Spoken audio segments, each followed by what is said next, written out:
At Arizona State University, we've made online education better, smarter, and more personalized so you can go further in your aspiring field. I decided to pursue medicine once I realized that ASU did have the online program for biological sciences. You're still required to learn the same curriculum. You're still being tested on the same content that anyone would be tested on in person. The comprehensiveness of the program prepared me so well for medical school. Explore over 300 programs at asuonline.asu.edu. Now Taxes is 100% free when you file in the TurboTax app if you didn't file with us last year. Oh, yeah? Yeah, just do your own taxes in the app by 2/18. What if I have lots of forms? All good, all 100% free. What if I had 3 jobs? Still 100% free. What if I once saw Bigfoot? That has nothing to do with taxes, so still 100% free. Now that's what I'm talking about. Now this is Taxes. See if you qualify in the TurboTax app. Excludes TurboTax Live, must start and file in app by 2/18. You got problems that you ought to be concerned with. Moolah! You don't know how you're supposed to earn it, or what to do with it, or how to keep it. You're a freak with a dark, shameful secret. But you're not the only one. Get your hidden financial fears with a blast of sun. Now your healing has begun. It's Bad with Money with Gabe S. Dunn. Hello and welcome to Bad with Money, a show about finances and feelings where we don't talk down to you. I'm your host, Gabe S. Dunn, and with me, a returning guest, not for this show, but for my other show, Just Between Us, Theo Henderson. Welcome to the show. Thank you very much again for your kind offer, and it's welcome back again. So can you explain to my audience who you are and what you do? Well, I don't have enough time in the day for your show, so I'm probably going to be very concise. My name is Theo Henderson, and I created a podcast called We The Unhoused. And what We The Unhoused was chronicling my life story along with my friends and other people that were living on the streets. I had been living on the streets for over 8 years in Los Angeles, struggling after a medical emergency and dealing with the fallout of losing my job, recuperating, and trying to navigate myself out of the quagmire, which is the system of houselessness that entails or envelopes people that do not have the financial wherewithal. You need rich family members or people or a support system to get them out of it. And thus, it's been 4 years now. My show I've been partnering with iHeartMedia, and my show comes on every other Tuesday. We talk to different walks of life that have been impacted by houselessness. We talk with formerly unhoused. We talk with currently unhoused. And we have been really focusing currently on the stories of the displaced in the fires of Los Angeles and the current unhoused and the disparities that exist between the two. What made you want to start a podcast? Initially, I had never heard of a podcast because I'm a little bit on the, I'm going to say elderly side, but I grew up in the era of magazines, newspapers, writing big essays or essayists and things of that sort. So when it was offered to me, when once we were talking about a criminal law that was going to be on the books, which 4118 was going to have a resurgence, I went on the show, and one of the podcast guests told me that I should do a podcast. And I never heard of it. And I'm like, I don't know what the heck that is. I've heard of YouTube and MySpace and those things like that. But so I went and researched it first because to find out, a little bit more about it.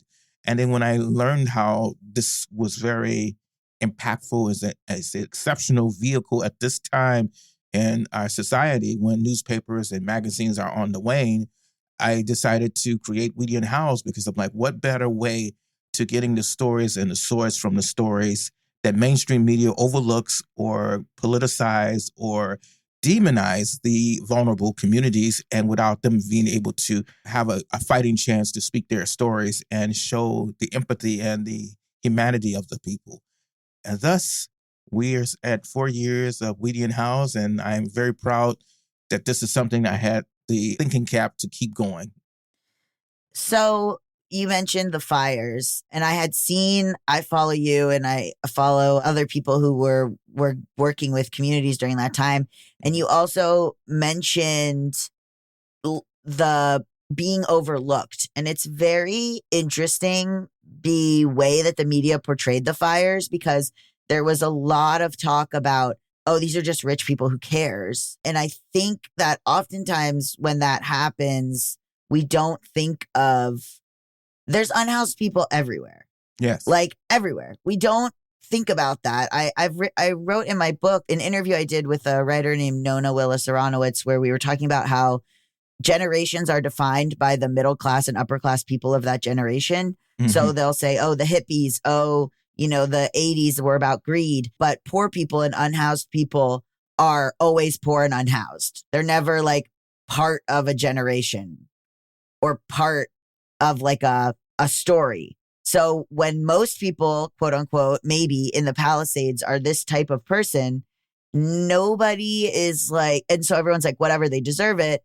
Nobody thinks about the other people that might live there. And then certainly I didn't see initially a lot of coverage of Altadena and the other types of people that live in Altadena and the like historically Black communities there at all. So can you talk about like when initially this stuff broke out, were you like right away like, oh, this is gonna like displace all the homeless people? Yeah, absolutely. Here's the thing too. There's so many layers to this. I have been impacted by forest fires before when I was on the street.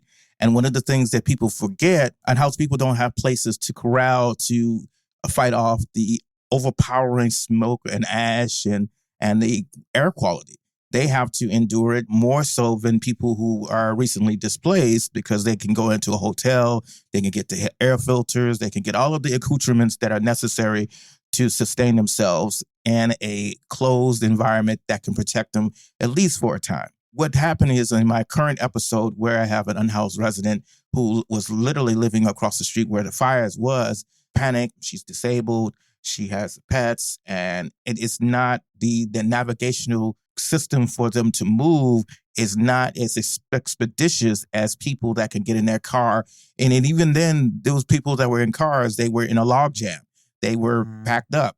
So, you're dependent on getting information, and the information is spotty at best.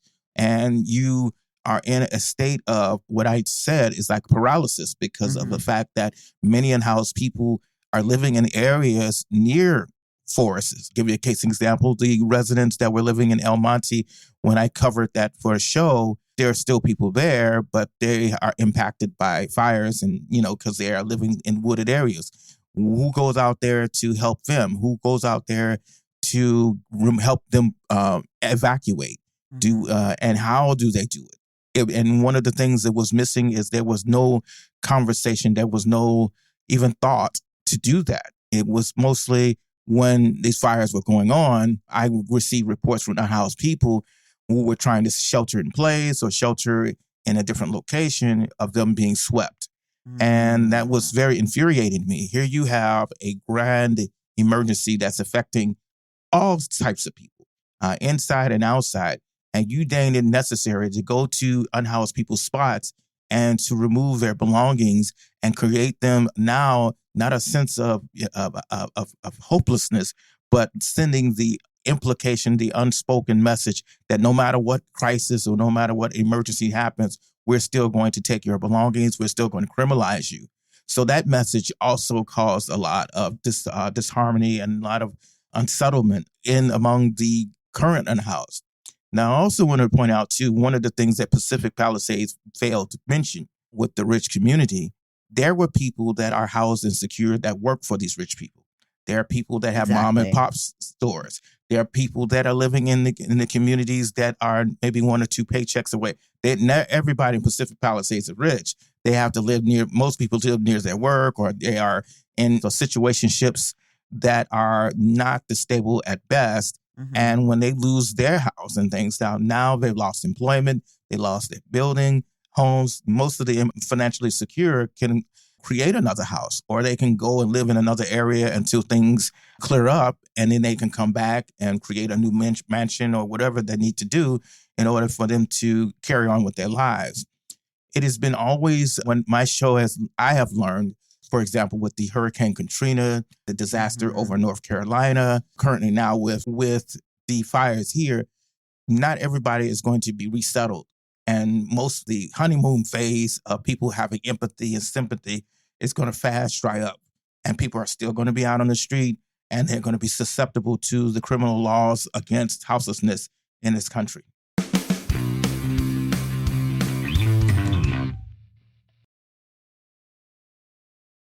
Your hair is so much more than what you see when you look in the mirror. From stress and nutrition to hormones to lifestyle, so many internal factors affect what you see on the outside.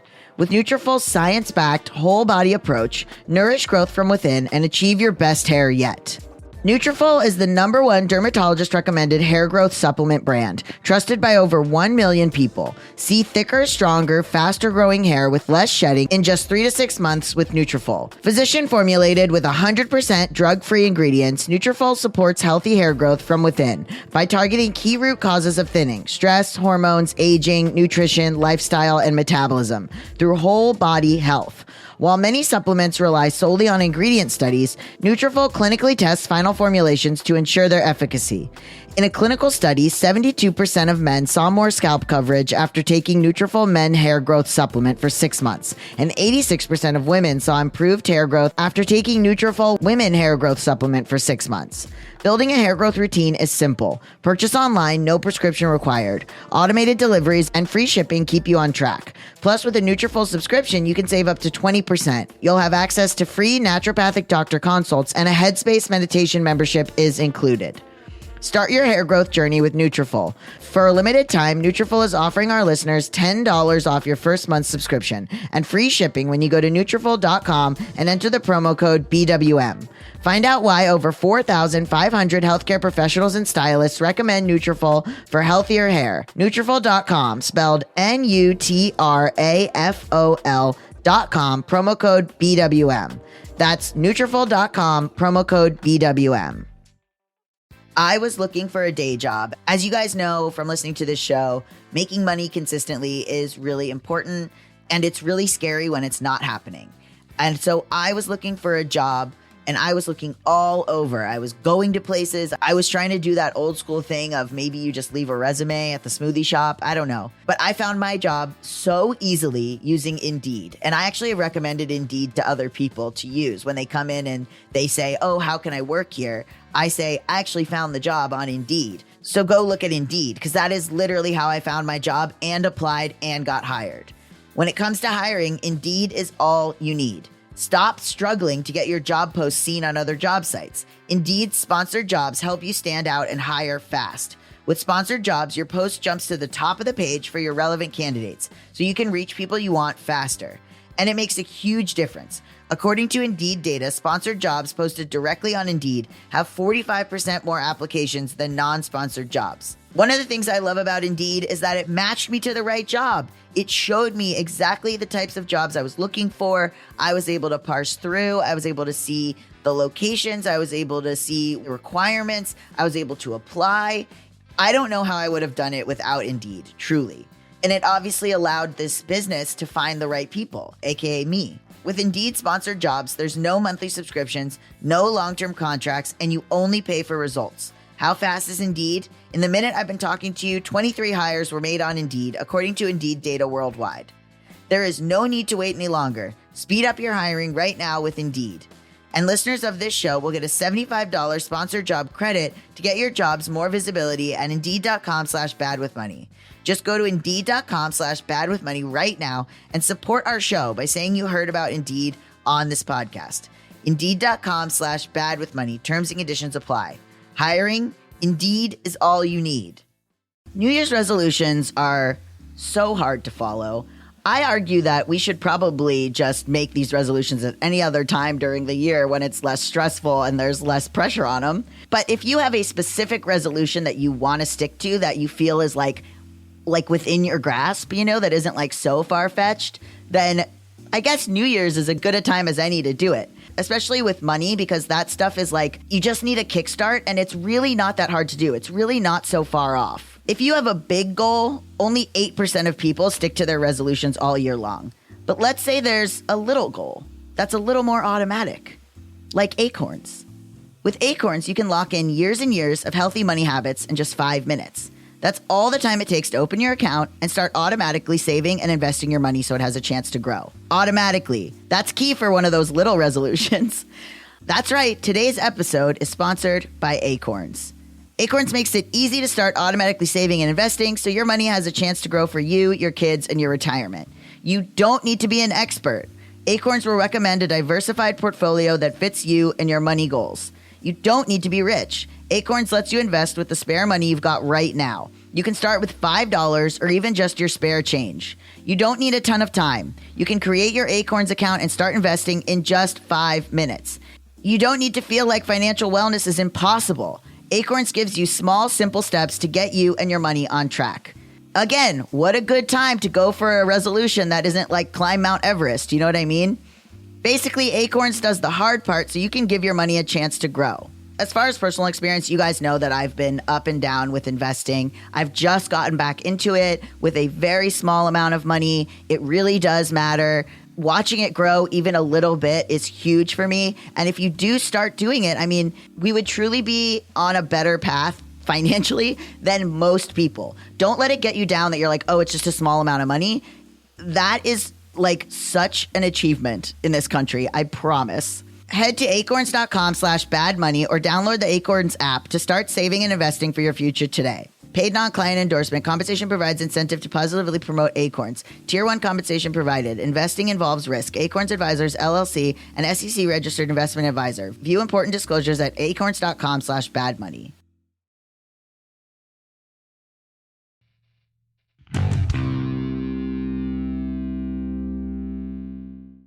Oh my gosh, there's so much there. The sweep thing is so awful, especially during that time. I mean, if you're an unhoused person, how are you getting the information about the fires? I mean, it seemed confusing even for people that did have access to all these resources. So how did that play out for them?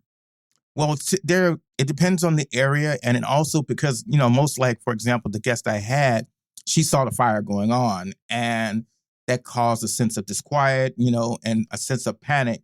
And so she was able to charge her phone in order to send out a distress signal. And a kind-hearted person that's seen that had coordinated with her to get out. We've also had one unhoused person that passed away, Mr. Chow, that passed away that was unhoused out there in the El Monte area. So it was a hit or miss kind of conversation. Some unhoused people seen the fires because they were near it and they just self-evacuated best as they could. Some of the stories was they were in a paralysis state, and some just basically just relied on the kindness of people being able to help them, and some people was just lost out. And it's just how sad to say because mobility issues, disability issues. I've heard a lot of complaints and frustrations because our city and our systems do not have a transportation coordination for unhoused people. They have criminalization for unhoused people. They don't have vans and things coming out telling unhoused people, get their things. We can put you into a hotel for the moment. Come on, we'll move you to another area. We know you have more than 2 bags. The penalty for a lot of unhoused people, they must have only 2 bags in order to get into shelters and things like that. Maybe we can put you into a place where you can take your things. We're not going to be so stringent on your 2-bag policy. These kind of relaxed kind of rules are not a part of our Los Angeles lexicon. It's not a part of, their infrastructure. And these conversations, as more as climate change affects us, as we're witnessing in firsthand and from North Carolina here, we are going to need to have these kind of conversations. We're going to also need to have a set of new emergency orders in place because now we've learned that it's possible to have multiple fires and we've been lucky. We've had brush fires before, but we became unlucky when it was multiple forceful Santa Ana winds. And you can't control wind. I've heard people making all of these accusations like you can't control the wind, and you can't control where a fire is going to be. And you create situations that are regular parameters, but finding fault in people because they can't control the wind, it's a little bit ridiculous. We just need to find ways to offset and minimize the damage of, getting resources to people, going after these insurance companies that are creating these cutoff periods or cutoff insurance policies or lowballing people, knowing that they can't build rebuild, and, these kind of things. What are some ways that you've seen the community picking up the slack for what could be state, citywide, federal measures during emergencies like this? The first thing is that the city asking us for resources to help them. Right. That's the first thing. Right? That's the first thing. The second thing is like people that I've noticed, like, because I'm part of a mutual aid group and other mutual aid groups, we know that the city and the state have failed us and continually. So we have been prepared, unfortunately, by the pandemic to create mutual aids. And so these mutual aids have been tapping into the nerve centers of our resources and our communities to get and build systems or structures to help people instantaneously. Like, for example, masks, filters, and then too, we have to remember too, we also, unhoused community is susceptible to the winds and rains of heaven. Then we had a cold spell. Then we had a rain spell. Yep. So we have to be as nimble as the moment dictates. And that is one of the things that mutual aids have done. What the city does well is to criminalize and run up and sweep on people or demonize unhoused people or send the message that no matter what emergency that lies, we're always going to sweep you and criminalize you and put fences up to prevent you from coming back. They do that well. But when you call upon them to offer humanity and empathy, they, somewhere that disappears. You would think that these people who have lost their homes, and I have a job where it's based in Santa Monica, so I see a lot of people from the Palisades, and it's a customer facing job. People are heinous, and a big thing, just in general, and a big thing has been these people sort of experiencing losing a home for the first time and feeling very unique about that in their pain. And some will say, so we're all cramped into our condo. And I'm like, you don't know anything. But also, like, you would think that it would create empathy or almost like the ways in which aging creates empathy for disability, because it's something that it's a state you could enter at any time. Being unhoused is a state you could enter at any time, but it seems like it's kind of getting lost on them. Well, you know what? There's a dichotomy too. Sometimes I say it's a mixture between investment of their own oppression, but also there is a belief system among newly unhoused people that they have to disabuse themselves of. And it's the worthy poor or the worthy unhoused and the unworthy unhoused. I'm unhoused through no fault of my own in their minds, and I deserve the best treatment and the best empathy. Conversely, the people on the street, they don't want help. They are drug addicts or they're mentally disturbed, and they deserve all of the criminality that follows with them. And I use this as a rejoinder is 4118 doesn't care what facet of houselessness that you are, you're still susceptible to that law. The Grants Pass ruling currently doesn't care if you are in between sleeping in your car and your RV now. If you're in certain places, they can tow your car and strip you of your belongings and put you in jail. If you're on the streets and you're recently unhoused, like I say, the honeymoon period of people having empathy toward you is going to come to an end. You may lose your condo, and you may lose that housing situation because people are people, living cramped in. Like, when I used to live when I was a younger person, causes a lot of tension and stress, and people don't understand. Personalities flare up, poverty, bills and things like that. People just decide to leave, and then now you're in a different facet of houselessness. You're not doing couch commitments or situationships. You are in a bleaker facet of you are dependent on the empathy and kindness of people looking away or trying to help you navigate out of that cesspool of hopelessness and despair. But, now because of your belief system that you believe you should be helped and other people, the hell with them, it makes it very difficult to try to have those conversations until you have, I won't say to come to Jesus moment, but you have an enlightenment period. They realize, damn, it doesn't matter what facet of houselessness, I'm still displaced, and I need to find a way to connect with people from inside and outside in order for us to disabuse and and dismantle these rules and laws that we have in order for us to understand. Anyone can be unhoused. We just proved it literally in Los Angeles. Mm-hmm. And many people are impacted by displaced people. You know, mom and pop restaurants that was sustaining the family is gone. That was their whole sole income. They lost their houses. They lost, people that work for rich people. People who clean the houses. Yeah. So it's like, now is the time to realize, those unintended consequences when you were looking down on people on their luck outside on the street. Now that you can see the impact and the notoriety that you gave, maybe, this is the time to infuse some empathy into your outlook. I hope so.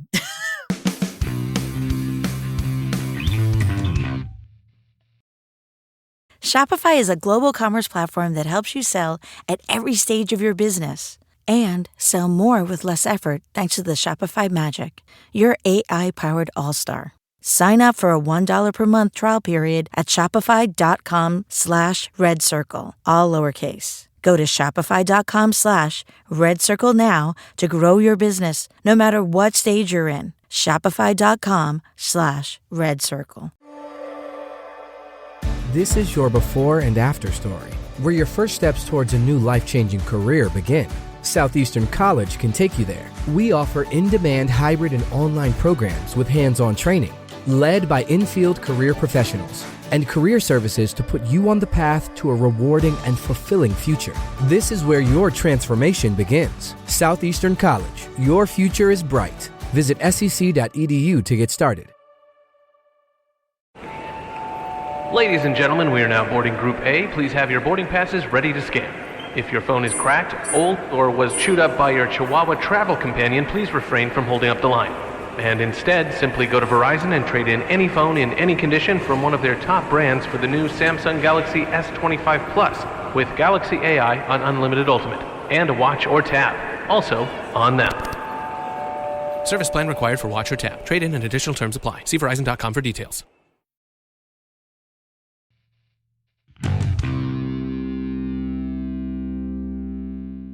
Have you been out in Altadena? How is that community right now? I haven't, because I am disabled myself, and I've been having health issues going because when the fire happened, I have heart issues, and then I got impacted by all of the freaking ash, and it impacted my eyes. So, and it's the air quality is still not great. People don't realize that. So I haven't physically gone out, but I do have coming up on my following episode, people that have been impacted by the Altadena fire, lost everything. I've been bringing on the show and telling their stories and reaching out to maybe Pacific Palisades and hearing some of the other stories, to get on the show to bridge the awareness to what's going on. It's just so awful because you're right. They aren't thinking of the people that are like, the people that were already unhoused. What are the resources that the city is providing? Like, are they doing anything? Everything I see is just individual people. Even you mentioning that woman charged her phone and posted and needed help, and someone else came through. It wasn't the city. Right. Yeah. And that's the thing. The city doesn't, again, the city's strong suit is criminalizing and demonizing. During the fires, the city took it upon themselves to continue sweeping unhoused people, from spot cleaning or to just outright destroying people's things away. Well, where do they go then? Where do those people go? That part right there, you force them to self-evict in a very cataclysmic kind of environment. The air quality was thick with ash and smoke, and then they have these sporadic stories of them offering one-day hotel stays, and then unhoused people have to go because it's a PR thing that they're trying to do. It was never a sustained, coordinated event that helped unhoused people. And I've asked the question, and Mayor Bass was targeted in some respects unfairly, but also targeted fairly and correctly because of her surreptitious ways of how she deals with unhoused people. She plays it off like this Inside Safe is the panacea to help unhoused people. But there was always problems way before that Now it's intensely worse because there is not enough sustained places for unhoused people to be to get themselves out of the thick ash and smoke. Unhoused people, when and our mutual aid was talking to one of the volunteers, and they stated unhoused people were just scattered because of the fact that they had to create new places. People were coming from different places that they used to lodge at to come down to the mutual aid there to get assistance. And that tells us because like the fires have scattered unhoused people. They are not in a sustained place. They're trying to, take it as it comes. When most unhoused people do that. But in this kind of situation, with the perspective of the climate, the health issues that are rising, because there's going to be a lot of health-related impacted conditions that they're going to have to see the doctor because you're staying out for sustained periods of time in ash and smoke. Even though the sky may look blue, the quality is still not where it should be. Right. And if you're staying for a period of time, and I know for a fact because I could not sleep and I was indoors in my SRO, and because there's no circulation in the room, I had to keep my window open. So, and so that bothered, and I have the effects of that because, there's a dryness in the air, I'm constantly trying to hydrate myself, and the chest pains because of that, because that usually comes when I have to contend with, like this summer, I had to check into a hotel because I couldn't stay in my place because it was too intense. I couldn't sleep. It was bothering my heart. So I had to go into a place where it was cool and it was away from the direction of the fire. And I currently reside downtown. And so you get all of the backdraft or backlog of everything. Yeah. Where did they go? Where did people go? Many people had to create solutions on the spot. They had to physically live in other areas and go into new areas. And and I also want to keep saying that many people had to create these solutions on the spot, but also they were out in Altadena, they didn't have, there's no conversation that I knew that they can stay somewhere else. People were in a panic state and left, and some people got help. Some people did not. Some people were unable to move. Some people were disabled. And we know for one of the unhoused members that we know is passed away, and what brings me into thinking this is a opportune time to talk about the Can You See Me Memorial that I'm going to be hosting on a Sunday in February to commemorate not only the unhoused that have died in the past, but currently with the fires. It's called Can You See Me? Yes, Can You See Me Memorial. I love that. I can't wrap my mind around the ways that the city spends money. And not even just this city, but obviously all cities. Like I saw New York, there was like a thing on the subway where they made the handlebars so you can't jump the handles. They put like razor thing. What the fuck? I gotta think that more and more people, I mean, after COVID, the way that the unhoused population rose in Echo Park specifically, and then, because of evictions, like, I gotta think it's just growing and growing and growing. It is.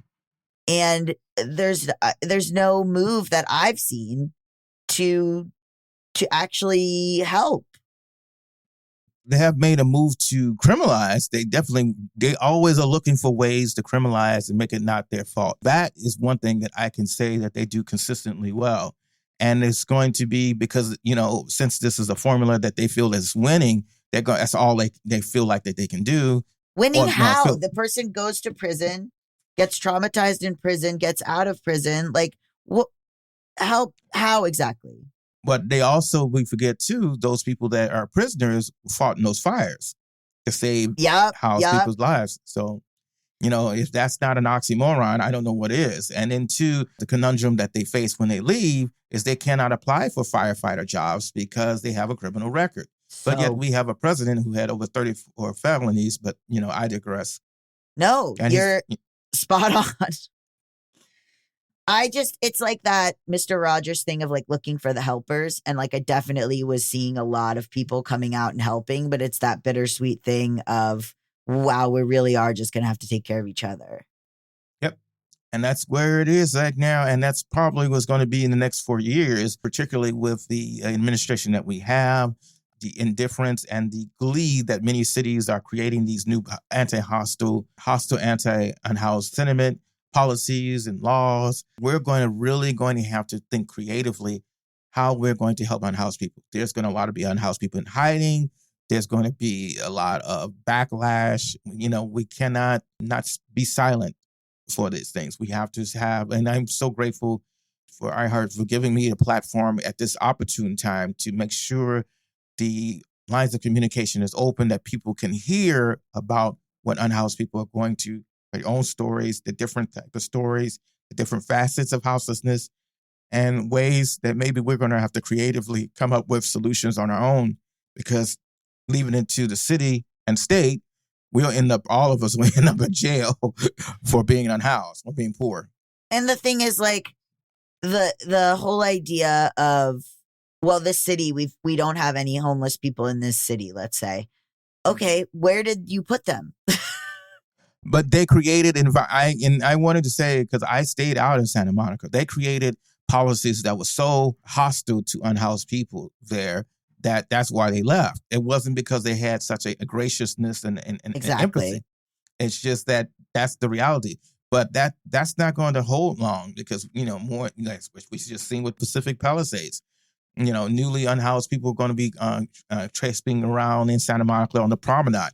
Know how they fiercely are. They run all people from the promenade. How they just recently in Santa Monica voted to create a ban for unhoused people to have a pillow and a blanket. So what? Yes, check it out. Check it out. You'll find that out. Oh my God! Remember, I used to stay over in a Tungba Park and sleep up on one of the benches near there for many a nights, and I had a blanket and a pillow in order to survive. And I just think just creating those kind of policies, thinking that you are helping unhoused people or using that as they say, a tool. What kind of human being would want to use this as a tool? It's just egregious. There's also the element of similar to COVID and what you were saying about how it's like, well, they have to be outside. So what are the long-term health effects of this, where it's just going to create even more disability, even more health effects for these people?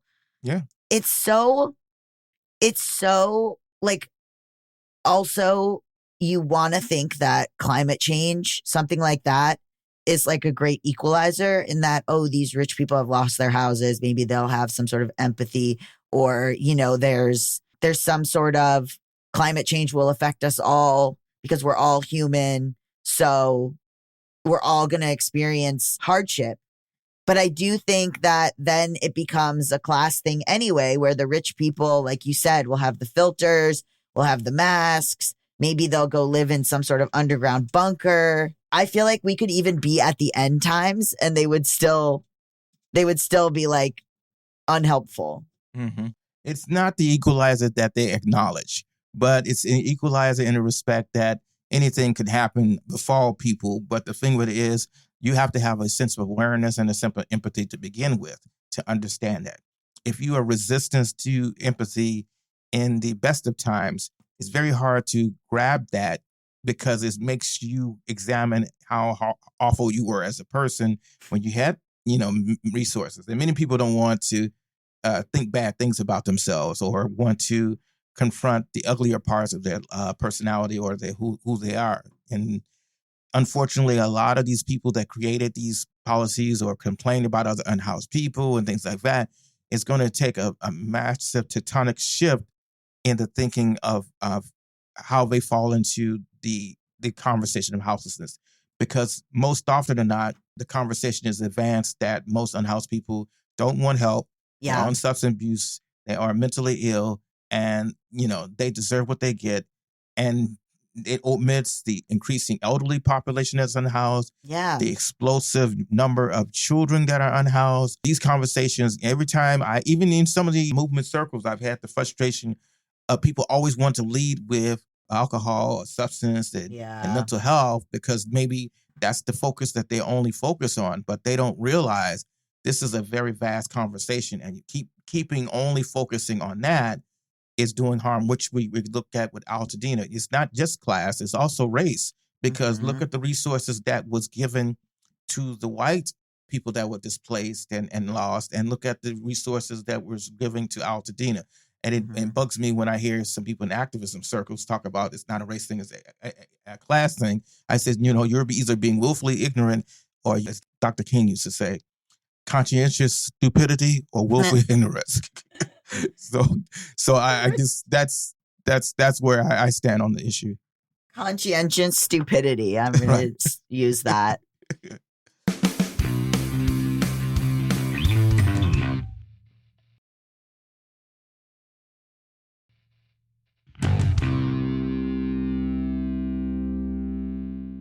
Your ear to the ground, like what would help? What is something that could do something for either in a natural disaster situation or otherwise?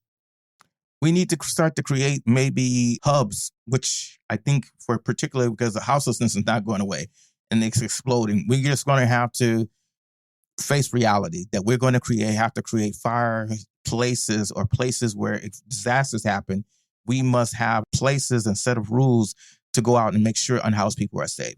Get them to safety, put them in safe places. And I'm not saying jail. I'm not saying a forced internment and things like that, but making sure that they are not infected, having the medical wherewithal that they need, particularly because in Los Angeles, we know we do brush fires.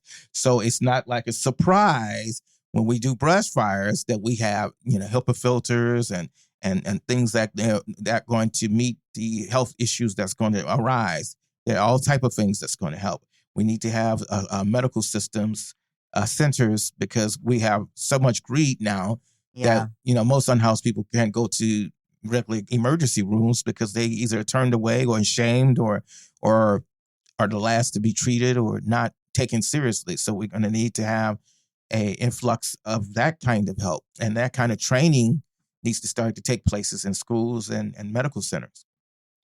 Can you talk a little bit about the person who passed away? Do you know what the story was there?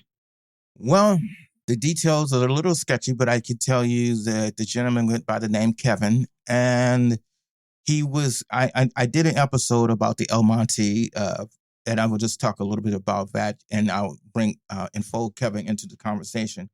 Well, El Monte was being focused as when Grants Pass ruling came about. Which, can you explain what that is? Grants Pass is now, some background is, it is a ruling that police officers or law enforcement do not have to offer shelter or solutions to help unhoused people. They can arrest, ticket, and criminalize unhoused people and have them self-evict. They don't have to have any kind of empathy or any kind of solution to help them. Case in point, before this ruling, there was Martin versus Boise, and that ruling was by the Circuit Appeals Court that stated it's cruel and unusual punishment to demonize a person that the human existence that they are trying to sleep and survive, and you have no bet. They overruled it, superseded that. The Supreme Court overruled that and ruled in favor of law enforcement and states' rights and city rights in order to demonize and criminalize unhoused people. What does that mean, Grants Pass? Who's Grant?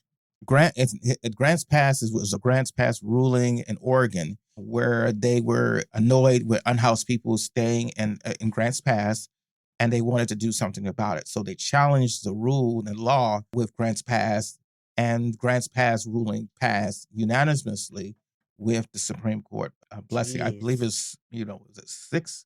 And it wasn't unanimous. I would take it back. It wasn't unanimous. But I think there were 3 that were against, and I think 6 were for. If my memory serves me correctly. So getting back to that, naturally, when I went out there on the scene in a heat wave, I witnessed elderly people being threatened with arrest, basically scared and terrified to move fast, to move their things so they could think their belongings could be steamrolled and taken out. Right. So I went out there in a heat wave, and it just struck me, and I asked the officers, like, what is the hurry? Why would you choose to sweep someone at over 103 degrees? And most people in heat, you're sitting in an air-conditioned car.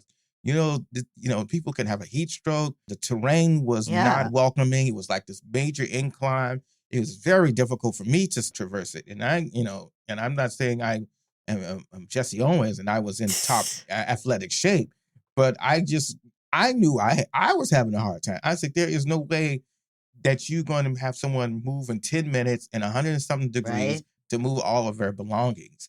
And so Kevin was a part of the community there. And when Kevin, like I said, when the fires happened, Kevin was one that succumbed because apparently, like I said, people knew Kevin, and Kevin was one of the residents there. And to no surprise to anyone, you can't outrun a fire. And then two, if you have disabilities or other health issues, even if you're not, let me just say, you don't have to have a disability. You can be, out there in the thick of the woods, and it's night and in trees, and anybody can be easily lost.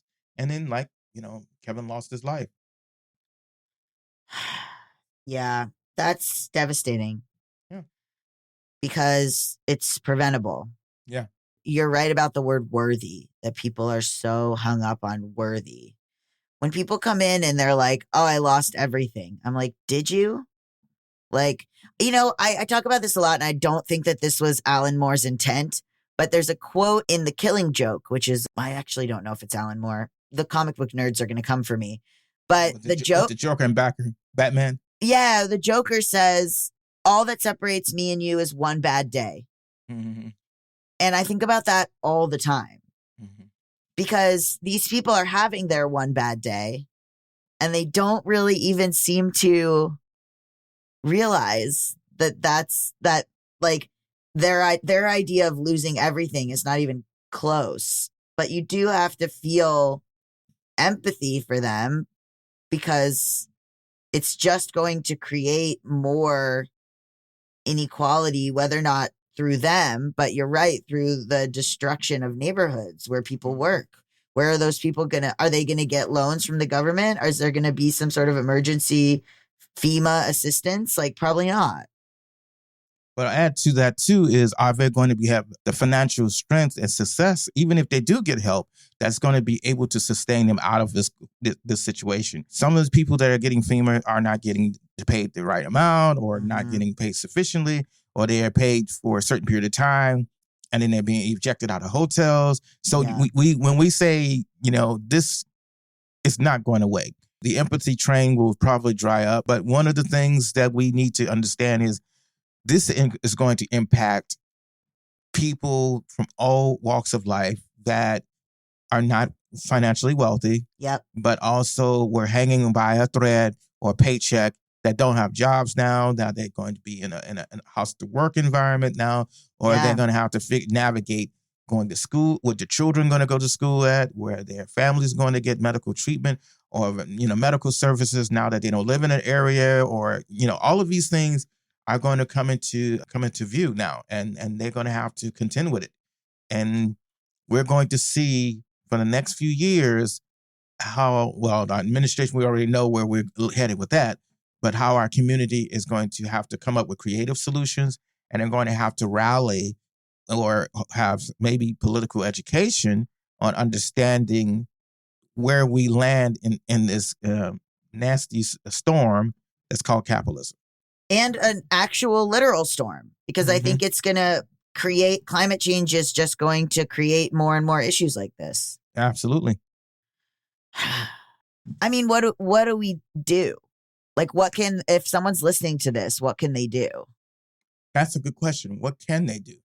Are they financially able to help donate to some GoFundMes, or are they able to create a mutual aid with a group of friends to go and start to find and look for where unhoused people are, elicit more of a stronger relationship, getting to know them. Ask what they need, maybe. Yeah, absolutely. And also keeping an eye on that and starting to befriend some people that are in medical, maybe having some more of a street medicine kind of on-spot medical aid for unhoused people. There's also political education. There's also art therapy that maybe needs to be happening for a lot of unhoused people that are undergoing a lot of emotional trauma. It's going to have to need to be some creative ways to tap into the empathy, but also helping unhoused people to feel that they're not alone. Yeah, and I do want to be optimistic about that. I do think that there are a lot of really caring people putting in so much work, making up for a deficit where the deficit is. And if you are thinking about doing something, find the people who are already doing it. Like, you're not the first person to think of this idea.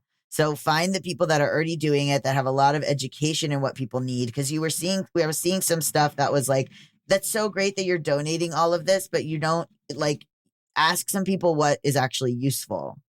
Well, like I say, unhoused people have to pick and choose where to go. They're scattered. They come to our mutual aids from different locations, and it's on the wings of the city still sweeping them.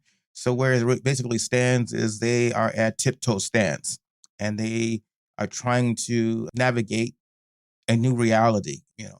I've seen an influx of unhoused people in the area that I've been in, due to the fires. I've seen that. I've seen newly dispatched or displaced people from other areas coming into receiving services.